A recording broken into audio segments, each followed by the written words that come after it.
नमस्कार, आप देख रहे हैं न्यूज़ वन इंडिया। मैं हूं आपके साथ सपना शर्मा। बुलेटिन की शुरुआत करते हैं। मुख्यमंत्री पुष्कर सिंह धामी ने प्रधानमंत्री नरेंद्र मोदी को भेंट किए गए उत्तराखंड के प्रसिद्ध फल काफल के आपको बता दें कि प्रत्युत्तर में प्रधानमंत्री ने पत्र के माध्यम से मुख्यमंत्री धामी का आभार व्यक्त किया है। मुख्यमंत्री पुष्कर सिंह धामी को संबोधित करते हुए पत्र में प्रधानमंत्री नरेंद्र मोदी ने कहा है कि देवभूमि उत्तराखंड से भेजे गए रसीले और दिव्य मौसमी फल काफल प्राप्त हुए। हमारी प्रकृति ने हमें एक से बढ़कर एक उपहार दिए हैं और उत्तराखंड तो इस मामले में बहुत धनी है, जहां औषधीय गुणों से युक्त कंद मूल और फल फूल प्रचुर मात्रा में पाए जाते हैं। काफल ऐसे ही एक फल है जिसके औषधीय गुणों का उल्लेख प्राचीन आयुर्वेदिक ग्रंथों में भी मिलता है। वहीं मुख्यमंत्री पुष्कर सिंह धामी ने प्रधानमंत्री के पत्र के लिए हार्दिक आभार व्यक्त करते हुए ये कहा कि प्रधानमंत्री जी के इस स्नेहपूर्ण शब्दों से हमारा तथ्य समस्त राज्यवासियों का उत्साहवर्धन हुआ है।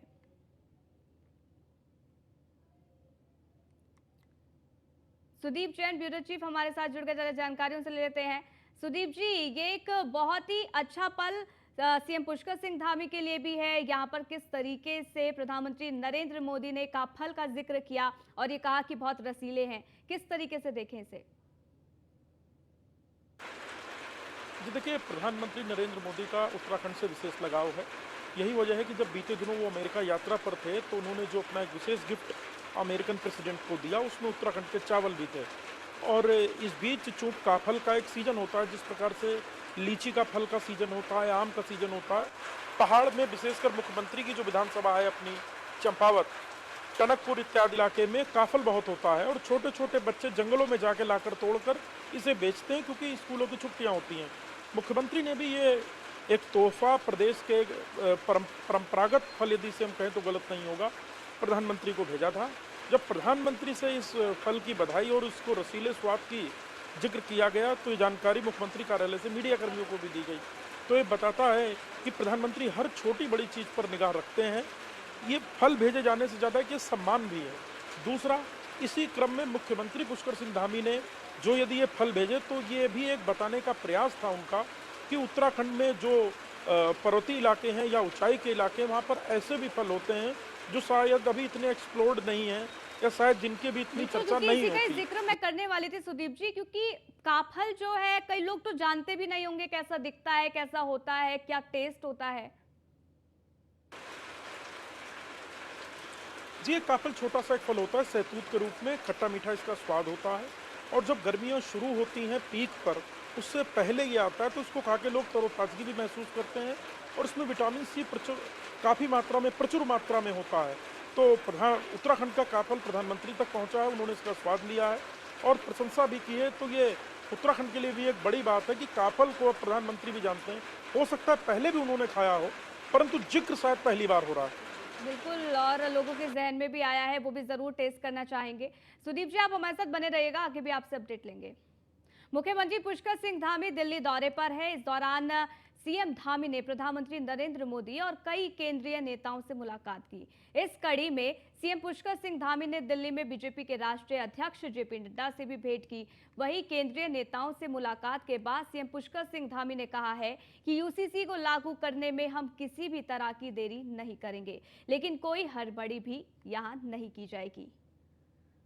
सुदीप जी हमारे साथ लगातार बने हुए हैं। सुदीप जी, यहाँ यूसीसी का जिक्र किया गया है क्योंकि दिल्ली में सीएम रहे थे और इस दौरान कई केंद्रीय मंत्री जिनसे मुलाकात भी उन्होंने की थी और ये कहा है कि यूसीसी को लेकर पूरी तरीके से वो तैयार हैं और इसको लागू करने में वो देरी नहीं करेंगे, लेकिन इसके साथ ही कहा कि हड़बड़ी भी नहीं करेंगे।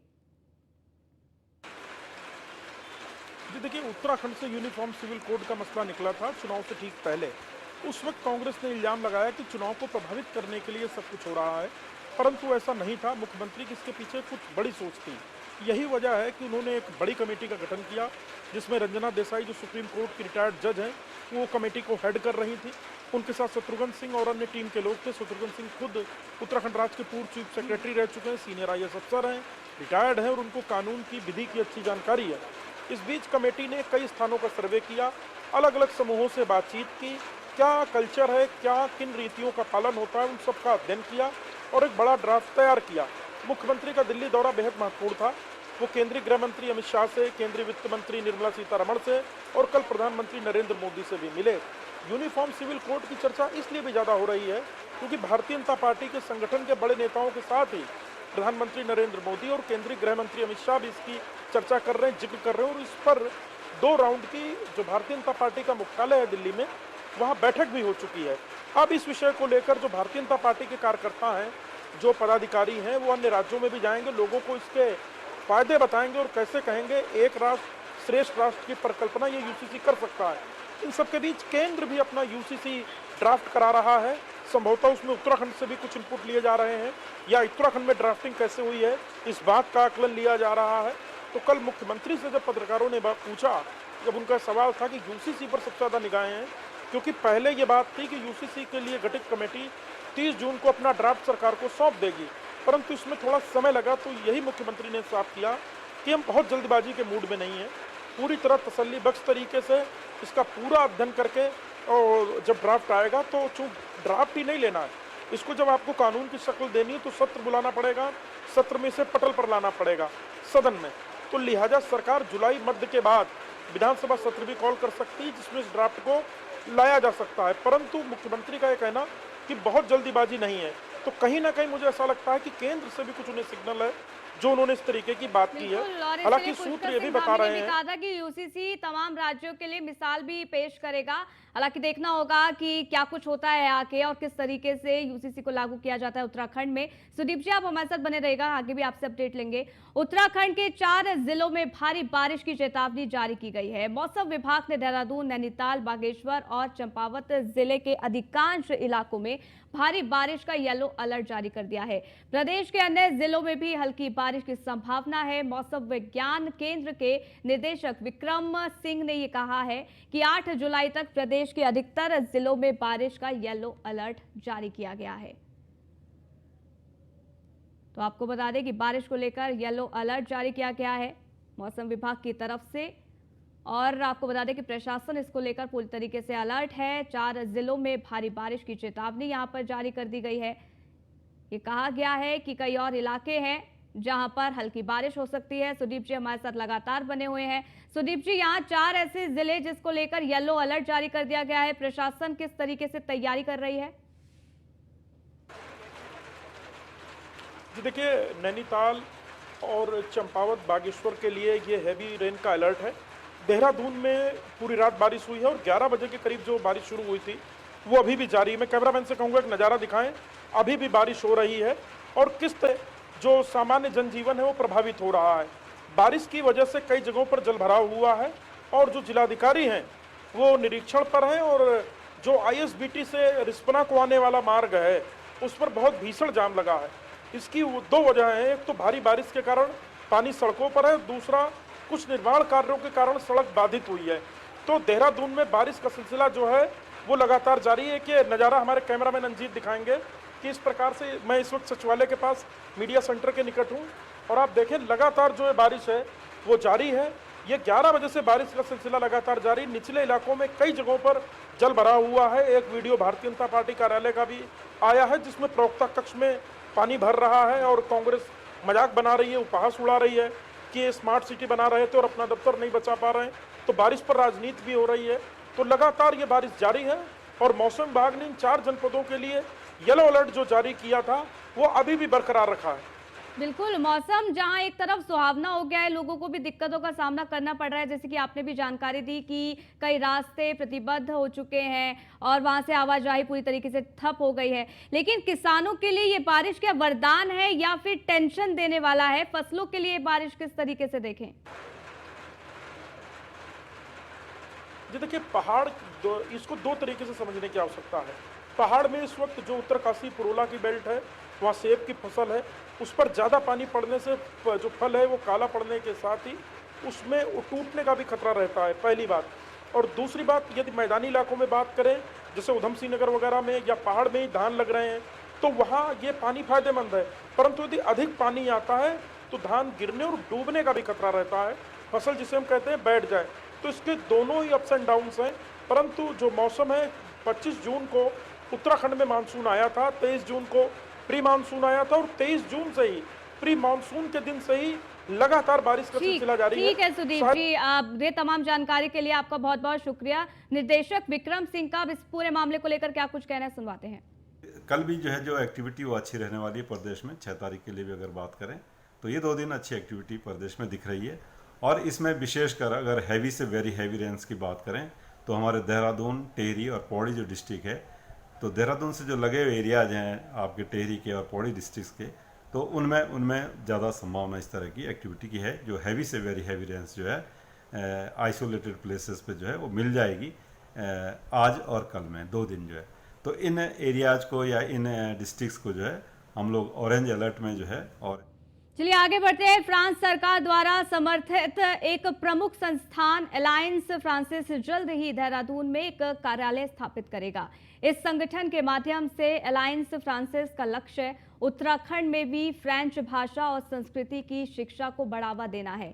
कुछ प्रमुख स्थानीय नागरिकों के साथ अलायंस फ्रांसिस के एक प्रतिनिधि मंडल ने सचिवालय में मुख्यमंत्री के सचिव आर मीनाक्षी सुंदरम से मुलाकात की और उन्हें अपनी योजनाओं से अवगत कराया और अलायंस फ्रांसिस के केंद्र की स्थापना में उत्तराखंड सरकार का सहयोग भी मांगा।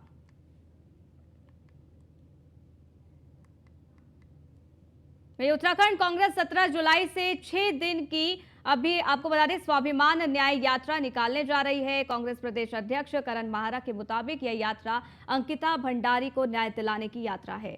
इसके अनुसार यह यात्रा उन युवक के लिए है जिनको मंत्री भरी सड़क में पीट रहा था। इसके अनुसार पहले पौड़ी जिले में यात्रा की जाएगी, उसके बाद अन्य जिलों में यात्रा की जाएगी। कांग्रेस का यूसीसी का विरोध नहीं है। कांग्रेस के कुछ सेट एजेंडे हैं, कुछ हमारे वो हैं, क्योंकि अभी तक मसौदा सामने नहीं आया। विरोध और पक्ष की बात नहीं है। हम ये कह रहे हैं कि जो लोग इससे प्रभावित होने वाले हैं वो लोग इस कमेटी में नहीं हैं। केवल एक कम्युनिटी के लोग, पूरी 5 लोग की जो कमेटी बनी है वो हैं। इसमें सिख नहीं है, इसमें ईसाई नहीं है, इसमें माइनॉरिटी का आदमी नहीं है, इसमें हमारे थारू नहीं है, इसमें हमारे बुक्सा नहीं है, इसमें हमारे यहाँ के ऊपर जौनसार के लोग हैं वो कोई भी सम्मिलित नहीं है।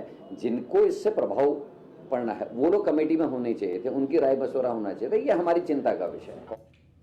देहरादून से खबर आपको बताते हैं, सही साबित हुई मौसम विभाग की भविष्यवाणी। जी आपको बता दें, राजधानी देहरादून में भारी बारिश हो रही है। कई इलाकों में जल भराव से ट्रैफिक जाम की समस्या भी देखने को मिल रही है। मौसम विभाग ने आज के लिए येलो अलर्ट जारी किया है। आपको बता दें कि जिलाधिकारी सोनिका मीणा के निर्देश भी दे दिए हैं कि तमाम तरीके के इंतजाम यहां पर किए जाएं। वहीं वो निरीक्षण पर भी निकली, ये भी जानकारी है। केदारनाथ मंदिर परिसर में राइडर गर्ल विशाखा द्वारा अपने बॉयफ्रेंड को प्रपोज करने का मामला तूल पकड़ता जा रहा है। वह वीडियो सोशल मीडिया पर वायरल होने के बाद चारधाम महापंचायत के उपाध्यक्ष एवं वरिष्ठ तीर्थ पुरोहित ने बद्री केदार मंदिर समिति को दोषी ठहराया है। इसके बाद ऐसी घटनाएं आगे ना हो, इसके लिए बद्री केदार मंदिर समिति ने पुलिस चौकी केदारनाथ को पत्र लिखकर यूट्यूब शॉर्ट और इंस्टाग्राम रील बनाने वालों पर निगरानी रखने को कहा है। लगातार 2 सालों से केदारनाथ जी में लगातार हर दूसरे तीसरे दिन में ऐसी वीडियो जारी हो रही है। लगता है जहां कोई कानून, कोई नियम, कोई परंपरा यहाँ लागू नहीं होती है, इसलिए यहाँ लगातार दूसरे तीसरे दिन में ऐसी वीडियो जारी हो रही है यहाँ तीर्थ यात्रियों के द्वारा जो एक भयभीत कर रही है। देखिए सभी लोग ट्विटर पे, फेसबुक पे सभी लोग उनको दोष दे रहे हैं। उत्तरकाशी के बड़ेथी वनचौरा मोटर मार्ग पर एक कार दुर्घटनाग्रस्त हो गई है। वाहन सड़क से करीब 500 मीटर नीचे गहरी खाई में जा गिरी। हादसे में मां और बेटे की मौके पर ही मौत हो गई, जबकि बड़ा बेटा गंभीर रूप से घायल हो गया है, जिसको 108 की मदद से सीएचसी में भर्ती करवाया गया है। कार में एक ही परिवार के लोग सवार थे और उसके बाद आपको बता दें कि यह सड़क हादसा हो गया, जिसकी तस्वीरें हम आपको दिखा रहे हैं। गहरी खाई में ये कार जो है वो जा गिरी। हालांकि उस समय अफरा तफरी का माहौल देखने को मिला।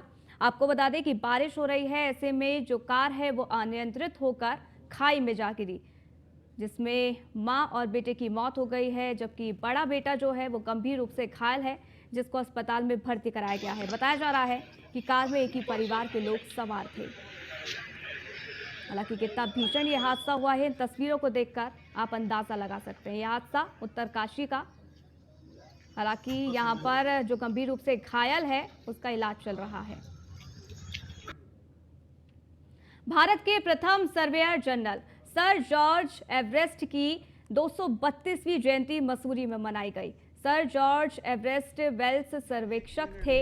इसके साथ ही वह 1830 से 1843 तक भारत के सर्वेयर जनरल रहे। सर जॉर्ज एवरेस्ट के नाम पर दुनिया की सबसे ऊंची चोटी माउंट एवरेस्ट का नाम पड़ा है। सर जॉर्ज एवरेस्ट के जन्मदिन के मौके पर मसूरी पर्यटन विभाग ने जॉर्ज एवरेस्ट हाउस में उनको याद किया। सहायक पर्यटन अधिकारी हीरा लाल आर्य के नेतृत्व में सर जॉर्ज एवरेस्ट के चित्र पर पुष्पांजलि अर्पित कर उनको याद किया गया।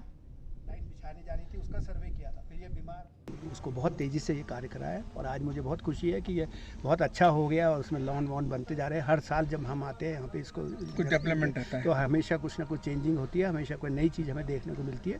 इस बार तो बहुत ही हरियाली, बहुत अच्छा लग रहा है हमको। जी साहब हमको यहाँ मिले हैं जो यहाँ पे इस टाइम रहते हैं, उन्होंने तो बहुत अच्छा मेनटेन करके रखा हुआ है इसको, क्योंकि जॉर्ज एवरेस्ट जो एक ऐसी हस्ती है जो ये इनकी पर्सनैलिटी है, ये पूरे इंटरनेशनल पर्सनैलिटी है। जैसे माउंट एवरेस्ट को पूरी दुनिया के हर लोग जानते हैं, दुनिया की हर एथलेट्स में, हर मैप में उनका नाम माउंट एवरेस्ट का आता है। तो जो माउंट एवरेस्ट का जब नाम आएगा तो जॉर्ज एवरेस्ट का नाम भी आएगा। देहरादून से खबर है, जहां पटेल नगर में सड़क पर अवैध रूप से बने चैम्बर को हटाने गई लोक निर्माण विभाग की टीम के साथ एक कंपनी के ठेकेदार समेत कुछ लोगों ने मारपीट की। ये वीडियो भी आपको दिखा रहे हैं। पुलिस ने मामले में मुकदमा दर्ज कर करीब 10 लोगों को पूछताछ के लिए हिरासत में ले लिया है। आपको बता दें कि पीडब्ल्यूडी के राष्ट्रीय राजमार्ग खंड के सहायक अभियंता अमित कुमार वर्मा ने तहरीर में ये बताया है कि मंगलवार को हरिद्वार बाईपास पर आईएसबीटी से रिस्पना पुल तक अतिक्रमण के खिलाफ अभियान चलाया गया था। आरोप है कि ब्राह्मणवाल वित्त एवं शहरी विकास मंत्री डॉक्टर प्रेमचंद अग्रवाल ने नैनीताल में देर रात मॉल रोड में सफाई व्यवस्था का औचक निरीक्षण किया। उन्होंने सफाई व्यवस्था को संतोषजनक पाते हुए नगरपालिका के अधिकारियों की प्रशंसा की। मंत्री के निरीक्षण के दौरान सफाई कर्मचारी मौके पर सफाई करते हुए दिखाई दिए। इस दौरान डॉक्टर अग्रवाल ने कूड़ेदान भी जांच किए और सुलभ शौचालय का भी निरीक्षण किया, व्यवस्थाएं देखी। इस दौरान उनके साथ अपर निदेशक शहरी विकास निदेशालय अशोक पांडे, अधिशासी अधिकारी आलोक उनियाल भी उपस्थित रहे। मुझे फीडबैक मिला था कि हमारे यहाँ साफ़ सफाई ठीक ठाक चल रही है, तो मैंने तय किया कि मैं रात को क्यों ना निरीक्षण करूँ ताकि पता चले सत्यता क्या है, सच्चाई क्या है। तो मैं देख रहा था कि हमारे सफाई कर्मी सफाई कर रहे थे और जो हमारी छोटी नालियाँ थी वो भी साफ़ थी। वो जगह यदि मुझे थोड़ा गंदा लगा तो मैंने यहाँ खुद अपने अधिकारियों से कहा है कि ये भी साफ़ रहना चाहिए। और अच्छा ये लगा कि हमारे जितने भी ये पूरा माल रोड था बिल्कुल साफ़ मुझे नज़र आया। इसी प्रकार चूँकि इस टाइम हमारा ये टूरिज़्म प्लेस भी है, टूरिस्ट बहुत आते हैं, ऐसे में हमारे यहाँ से संदेश लेके पूरे देश भर में जो यहाँ मसूरी में शहर कांग्रेस अध्यक्ष अमित गुप्ता के नेतृत्व में प्रेस कॉन्फ्रेंस का आयोजन किया गया। प्रेस कॉन्फ्रेंस के माध्यम से कांग्रेस ने कैबिनेट मंत्री गणेश जोशी द्वारा मसूरी की अनदेखी करने का आरोप लगाया है।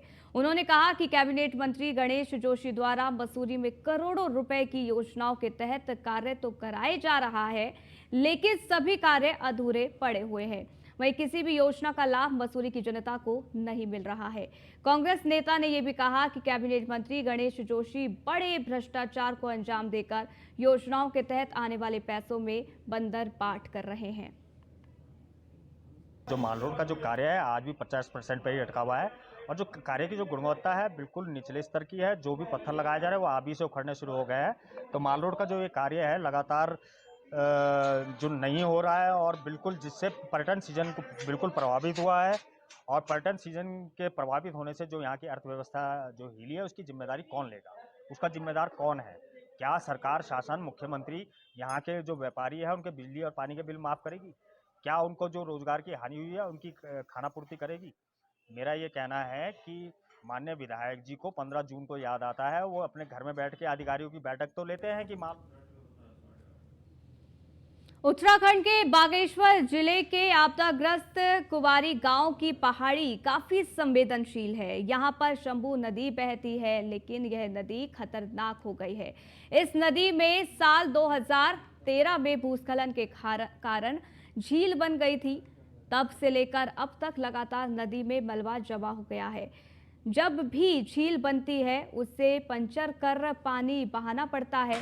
इस बार भी मॉनसून सिर पर है। ऐसे में कपकोट विधायक सुरेश गड़िया सचिवालय पहुंचे और परमानेंट सॉल्यूशन की मांग उन्होंने की है। विधायक सुरेश गड़िया ने ये बताया है कि बीते 2 सालों से लगातार उनकी विधानसभा के कुवारी गांव के लोग मॉनसून सीजन से परेशान रहते हैं। पिछली बार उन्होंने सिंचाई विभाग के माध्यम से झील को पंचर करवाया था। इसके अलावा मॉनसून में आने वाले सिल्ट के चलते आपको बता दें कि पिंडर नदी का जल भी दूषित रहता है। उन्होंने ये भी बताया कि इस बार भी वहां पर बारिश के चलते झील बन रही है, जिसके समाधान के लगातार प्रयास किए जा रहे हैं। विधानसभा क्षेत्र कपकोट के जो दूरस्थ क्षेत्र कुंवारी का है, जहाँ से पिंडर नदी निकलती है, उस नदी में पिछले साल भी झील बना था, उससे पहले साल भी झील बना था। हमने सिंचाई विभाग के माध्यम से उसको खुलवा दिया गया था और आपने देखा होगा लंबे समय तक वो मलबा जो मिट्टी आ रही थी उस सिल्ट के कारण से, तो पिंडर नदी का जल भी जो है लगातार दूषित होते गया। तो इस बार भी झील बना है, तो इसलिए जिस तकनीकी के कारण से हमने पिछले बार उसको खोला था, तो उसी तकनीकी से हम इस बार भी पर्याप्त। वहीं देश भर में टमाटर की कीमतों ने रसोई का जायका बिगाड़ दिया है। आपको बता दें कि उत्तराखंड की बात करें तो यहाँ भी टमाटर के दाम सैकड़ा पार हैं। ऋषिकेश में तो टमाटर 140 रुपए प्रति किलो तक बिक रहा है। ऐसे में लोग टमाटर खरीदने से कतरा रहे हैं। जहां पहले लोग किलो भर टमाटर खरीदते थे और अब 1 पाव टमाटर खरीदने पर उन्हें मजबूर होना पड़ रहा है। सलाद तो दूर की बात है, तड़का लगाने के लिए टमाटर खरीदना मुश्किल हो गया है। टमाटर बेचने वाले दुकानदारों का ये कहना है कि मैदानी इलाकों से आने वाला टमाटर फिलहाल नहीं आ रहा है। हिमाचल और अपने राज्य से आने वाला टमाटर ऋषिकेश पहुंच रहा है, जो कि काफी महंगा आ रहा है। वजह बताई जा रही है कि बारिश और गर्मी की वजह से टमाटर की फसल को काफी नुकसान हुआ है।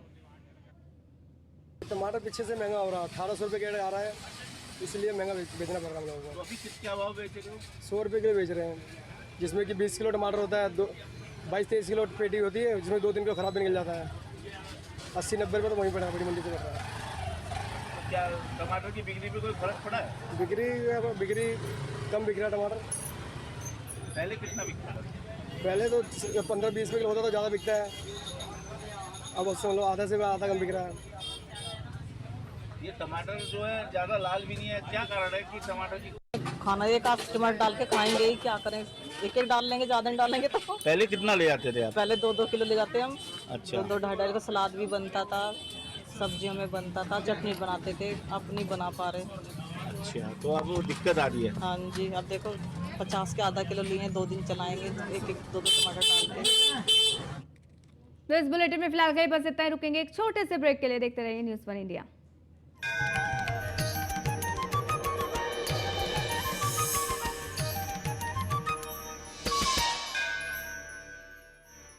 प्रधानमंत्री नरेंद्र मोदी जी के विजन के अनुरूप धामी सरकार ठोस अपशिष्ट प्रबंधन में गंभीरता से काम कर रही है। उत्तराखंड को स्वच्छ और साफ सुथरा बनाने के लिए सॉलिड वेस्ट मैनेजमेंट की नई तकनीकों को अपनाया जा रहा है। प्रदेश में रोजाना करीब 1585 टन ठोस अपशिष्ट पैदा होता है, जिसमें से 1452 टन कचरा कलेक्ट किया जाता है। इसमें से भी करीब 1100 टन कूड़ा निस्तारित कर दिया जाता है। आज प्रदेश के 100 शहरी निकायों के 1152 वार्डों में door to door waste collect किया जा रहा है। पंचायतों के लिए भी अपशिष्ट प्रबंधन नीति बनाई गई है। प्रदेश को साफ सुथरा बनाने में आम नागरिकों की भागीदारी भी सुनिश्चित की जा रही है। इसलिए सबसे जरूरी है कचरे का सेग्रीगेशन। यानी गीले जैविक कचरे जैसे सब्जियों के छिलके, सड़े फल, बचा हुआ खाना आदि को हरे रंग के डिब्बे में रखें और सूखे कचरे जैसे कागज, कांच, प्लास्टिक, टिन आदि को नीले डब्बे में रखें। इसके अलावा हानिकारक बायोमेडिकल वेस्ट को काले रंग के डिब्बे में इकट्ठा करना जरूरी है। प्रोसेसिंग के दौरान गीले कचरे से कंपोस्ट खाद बनाई जाती है, जबकि सूखे कचरे को कंप्रेस करके रीसाइक्लिंग के लिए भेज दिया जाता है। आज प्लास्टिक को रिसाइकिल करके उससे डीजल बनाया जा रहा है, जबकि नॉन रिसाइकिल प्लास्टिक सड़कें बनाने के काम आ रहा है। स्वच्छ उत्तराखंड का संकल्प मुख्यमंत्री पुष्कर सिंह धामी की सर्वोच्च प्राथमिकता है। इसीलिए कचरे का उचित प्रबंधन कर प्रधानमंत्री श्री नरेंद्र मोदी के वेस्ट टू वेल्थ के मंत्र को भी साकार किया जा रहा है। समझदार बने, स्वच्छता में भागीदार बने। जॉइंट पेन के लिए डॉक्टर ऑर्थो ऑयल के अमेजिंग रिजल्ट सबको पता है, पर क्या आपको पता है कि पुराने और ज्यादा बिगड़े दर्द के लिए डॉक्टर ऑर्थो ऑयल के साथ साथ डॉक्टर ऑर्थो कैप्सूल्स को भी रेगुलर यूज करना चाहिए। ये कोई टेम्पररी पेन किलर नहीं, आयुर्वेदिक औषधि है। आज रेस्टोरेंट से शाही पनीर ऑर्डर कर। बहुत बढ़िया। मैं बनाती हूँ ना, आपके घर के खाने में रेस्टोरेंट जैसा स्वाद ले आए। MDH का शाही पनीर मसाला, पनीर को क्या मस्त बना डाला। कौन से रेस्टोरेंट से मंगवाया? MDH का शाही पनीर मसाला, मजा आ गया।